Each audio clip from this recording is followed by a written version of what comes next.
She was like, I don't like you, and I was just kind of like, but you do. Nah, you do.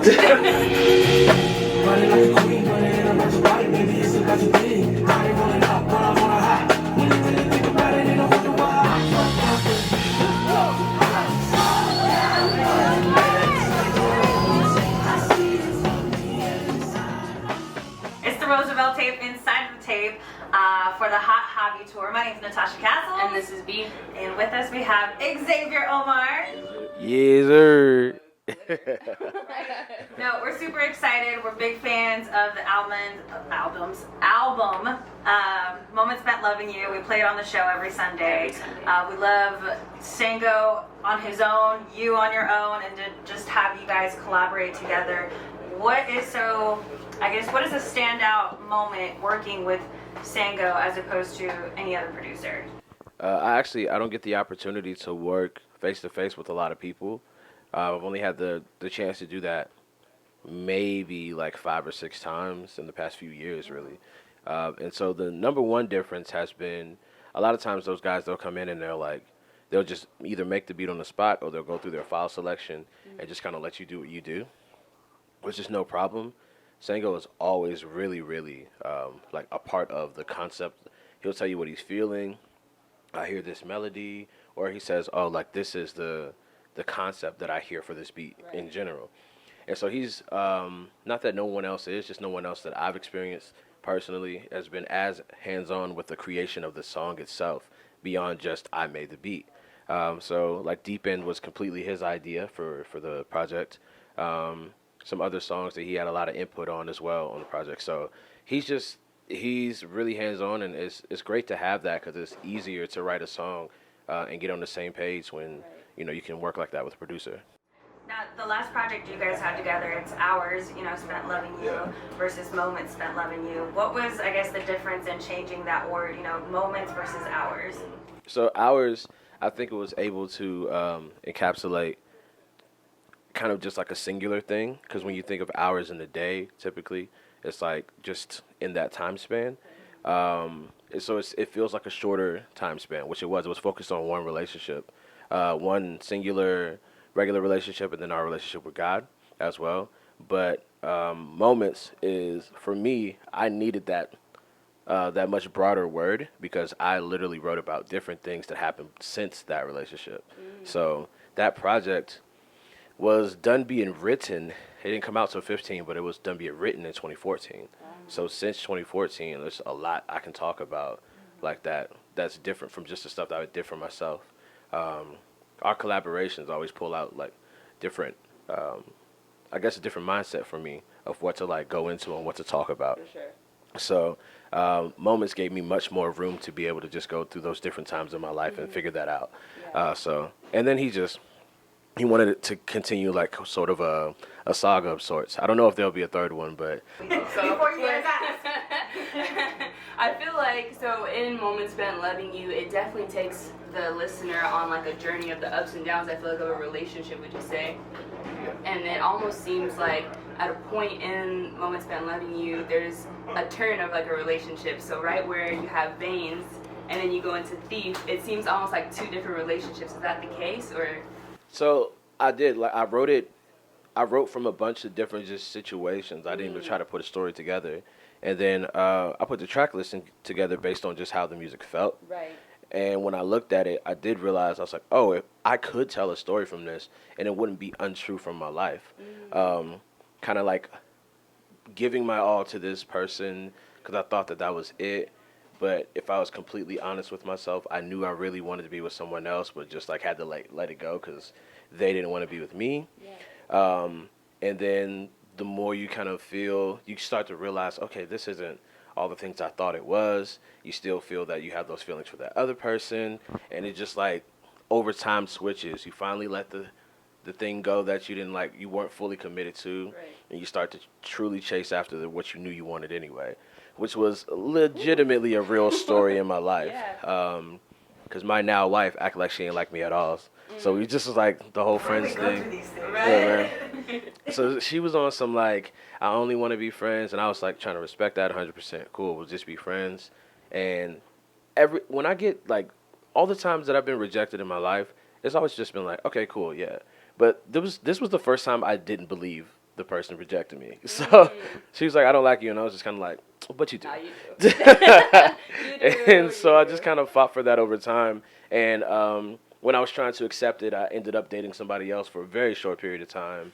And like not even too long after that relationship ended up being able to be with my now wife. So it kind of works the same way on the album as well if you listen to it in order. Yeah, so, no, I definitely, and that's kind of where like I saw like the sequence of things. Yeah. Like, wait, what happened to this? Because there was the portion of it where like it was excitable and like really lovey-dovey and committed, and then it went to this place of like rockiness, and then maybe like a tad bit of like a somber tone to it, and then like a bit of like frustration, and then we went right back into like, now we're good. This is a good relationship that I'm excited to be in, and you really felt that as you were listening to it. So deep in being the whole like I'm committed to what's in front of me. Just get here, still there, just like having those emotions. But then Struck was kind of the realization of like, I think I actually really like this person more. Like, what's going on? And just kind of, it just had that juxtaposition for the rest of the project. Veins is actually, I knew that it would be taken in the manner that it is, but it really is more so about me and God, really. Say It is also me and God. Just being like, thinking that I could, well, feeling like I'm so frustrated, like maybe God isn't actually hearing me. It's kind of an arrogant song, to be honest with you. But I just wanted to get those real frustrations out, and just let it live. And so it's been cool to like, because I know how people will take these songs when I write them, but also being able to later tell them what it really was is like just one of those fun things to do. Well, yeah, that's the relatability of it all. And one of the hardest things that I think a lot of people misconstrue when it comes to a relationship is a lot of that work is within you. How much of that, I guess, I mean, now that you kind of answered it, but a lot of that is what is written on the album, right?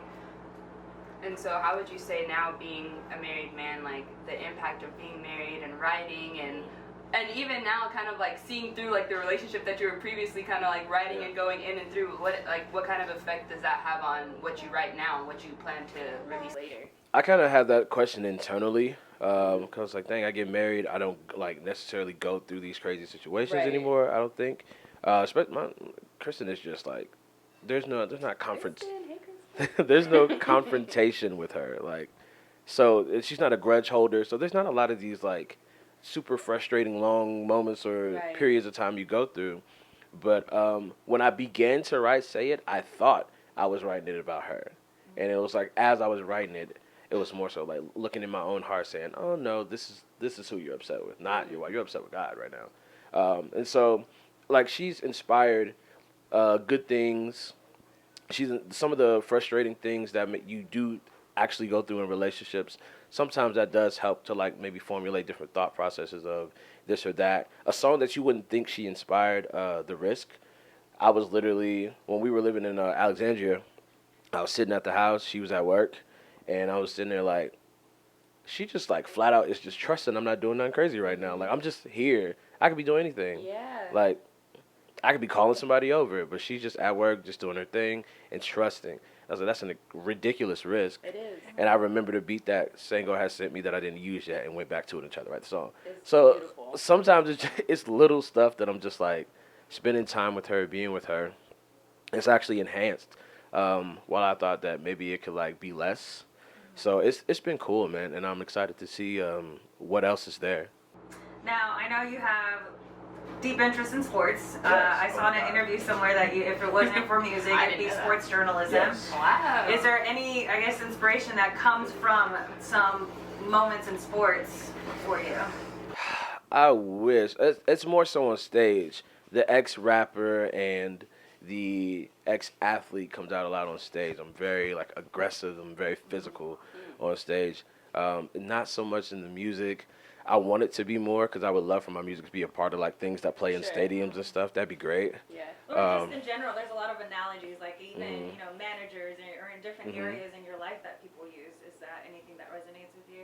I will relate anything to sports to help me understand it better. That's right. You're all tall. You all play basketball. Go out there and play on the same team. Right. Like, you can't put 5 centers on the floor. Somebody got to run the point. Somebody got to be the shooting guard. Like, you gotta have They like need the skill set. right. You To need work different skill together with sets. chemistry. So it's not just we all do the same thing. Let's just go out there. So I'll relate sports to anything. Like it just helps me out. But yeah, I was watching. I'm a huge WWE fan. I Are you missed. really? Yes. They're coming soon out here. You can stay. I won't be here. They were in San Antonio a couple weeks ago, and I missed that too because I was out. Really? But yeah, I'm a huge WWE fan. I was watching the bit of SmackDown that I missed yesterday before y'all came in. That is funny. There's a new football league called XFL. I was Yes. watching some of that Heard about that. before y'all came in. So like, I'm a sports head. I'll be on that all day. WWE is crazy. I used love to be it. so against it until I got suckered into going one of the shows or whatever. And at first, I was sitting with somebody's wife and Yeah. they're like, yo, I don't get any of this. And then not 20 minutes in, we're cheering too, like, yeah, this is crazy. It really is comic books live or anime live. That's all wrestling is. It's just storytelling, good and bad. It's fun. Yeah. Now, every week on the show, we have a segment. It's called Lyrics That Resonate. Obviously, we've broken down some of the songs already, but for me, personally, Deep End, I love over and over the hook, or the end of the hook, girl, you can depend on me in the deep end. I won't let us drown, won't let you down. It's a interesting play on words. Did that just come to you, or did it take some time for that to flow? So literally, Sango says, "Hey, I want to write a song about a woman being able to depend on you. There's nothing like sexier for to a woman than a man that she can depend on." I was like, "Cool." And so as I'm writing like the song, I think, the chorus did come to me first for that one. So so the chorus came first, and when I was like getting into that piece, it was just you're thinking about what else you could say, and it was like, oh, it just kind of like goes together. Right. Like really, it was one of those. It wasn't so much like I thought of this genius thing. I'm just writing, and it's like, oh, because I was like, girl, you can depend, and I was like, on me in the deep end, like, because it just kind of right. No, it was perfect. It was perfect. Just trying to figure out where to go next. Sometimes, like you know what your main piece is, and you try to figure out where to go next, and you get lucky sometimes with stuff that just works. Yeah. So that was one of the times I just got lucky again. So yeah, it worked out. And so well crafted for sure. For me, Veins was one of those, and so the portion where you start talking about, you said something in regards to, I got it right here. Couldn't tell you, go, it's the rush, it's the chase. I should have met you slow, it's the lust, it's the pace. Somebody put those lyrics wrong. It's I should have let you go. Yes. Well, I couldn't let you go. I should have met you slow. That was actually my favorite like part of the song when I sing it every night. It's just really introspective, really. Right. So for me, context for the song, I actually say it every night because I really want people to know it. Context for it is I wrote it for Insecure and it didn't make the show. I ended up doing another song that made the show. But it was there's a scene in season 3 where Daniel and Issa are trying to reconnect sexually and it just doesn't work out. Right. And I found that to be the most interesting ending that they sent in the list. And I was like, I want to write about that. Yeah. Then I realized I couldn't. I was like, oh, okay, I don't really have something in my life that makes sense for that. But the more I just kind of really, God gave me the gift, so I just kind of pray about it and wait and get the inspiration for the lyrics. And I begin to realize, okay, this is, for me, the thing that doesn't feel the same is like, obviously, we all have this sort of void in our hearts or in our souls that we're trying to fill with something.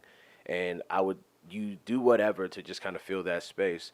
But the more I started to really even try to focus on God, to trust Him and totally surrender, like now that He's filled that space that's for Him, nothing else that used to could do it again. Yeah.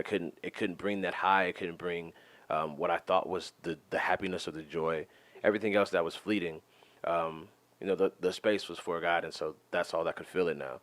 And so that was the difference that I was writing about in Veins. And so yeah, it was just really cool to put that together and make it relatable to anyone's relationship of just letting someone go.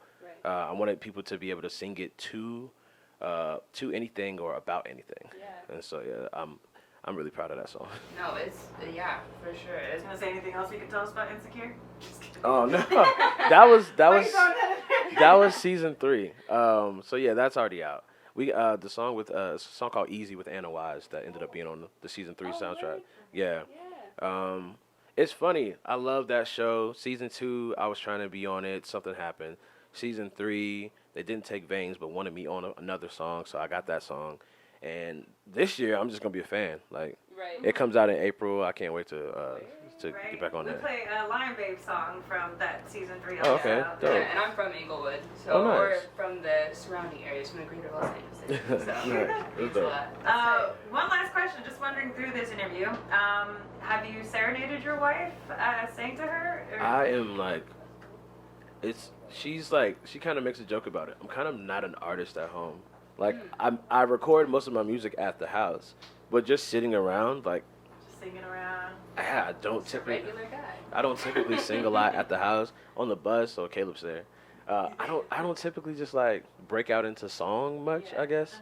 I mess around, sing. I mean, like when we were dating long distance before I moved up to Alexandria for that year. So maybe once or twice I might have like sang to her on the phone or something, but yes, I don't really do it often.